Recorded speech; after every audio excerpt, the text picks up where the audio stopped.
ឲ្យមនុស្សស្រីជឿជាក់សន្យាមកអូនមួយក្រោយខ្នងមិនដឹងប៉ុន្មានអ្នកត្រូវធ្លាក់ក្នុងអន់លំស្នេហ៍បងស្មោះត្រង់មួយឆាងក្បែរមួយប្រាបងចាប់ដើមឆ្លេឆ្លាចារក្សាវ៉ាបងក៏ជ្រាបចេញមកពីក្នុងខ្លួនឃើញស្រីផ្សេងមិនបានមិនលើកលែងទាំងមិត្តល្អអំចាំលេបេះដូងបងណាំងមនុស្សស្រីបែបណាដែលចិត្តបងស្រឡាញ់ហើយគ្មានការផ្លាំងក្ដោស្មងស្នេហ៍ឲ្យបានយូរបន្តិចដូចគេមិនបានទេអីចូលចិត្តធ្វើព្រាននារីម្លេះដើរបោកបេះដូងមនុស្សភក្តី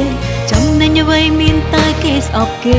ណាមនុស្សស្រីល្អនឹងបងប៉ុណ្ណាក៏គ្មានដំឡៃសម្រាប់បងមើលទៅបេះដូងបងមួយនេះប្រហែលកាយលែងឡើងហើយអាចធ្វើអ្វីបានក្រោយពីក្បត់សួរតាមត្រង់ហត់អត់ត្រើនត្រើយចាំមើលថ្ងៃក្រោយពេលបងឈឺចាប់ម្ដងអូពេលត្រូវ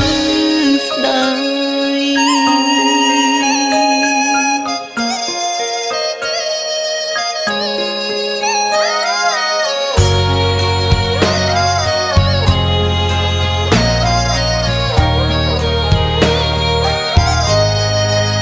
ស្មោះត្រង់មួយឆាងក្បែរមួយប្រាបងចាប់ដើមឆ្លេឆ្លាចារក្សាវ៉ាបងក៏ជ្រាបចេញមកពីក្នុងខ្លួនឃើញស្រីផ្សេងមិនបានមិនលើកលែងទាំងមិត្តល្អអំចាំលេបេះដូងបងណាំងមនុស្សស្រីបែបណាដែលចិត្តបងស្រឡាញ់ហើយគ្មានការផ្លាំងក្ដោ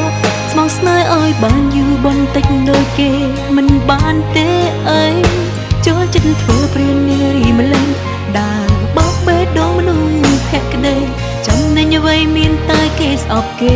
ណាមនុស្សស្រីល្អនឹងបងប៉ុណ្ណាក៏គ្មានដំឡៃសម្រាប់បងមើលទៅបេះដូងបងមួយនេះប្រហែលកាយលែងឡើងហើយ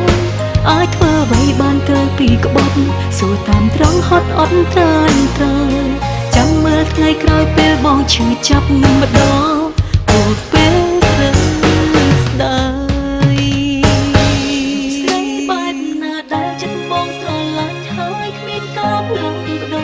ស្មងស្នេហ៍ឲ្យបានយូរបន្តិចដូចគេមិនបានទេអីចូលចិត្តធ្វើព្រាននារីម្លេះដើរបោកបេះដូងមនុស្សភក្តីចំណេញអ្វីមានតែគេស្អប់គេណា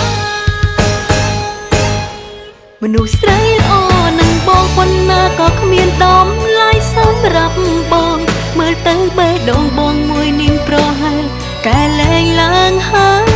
អាចធ្វើអ្វីក្រៅបានពីក្បត់សួរតាមត្រង់ហត់អត់ត្រើនត្រើយចាំមើលថ្ងៃក្រោយពេលបងឈឺចាប់ម្ដងហួសពេលត្រូវស្ដាយ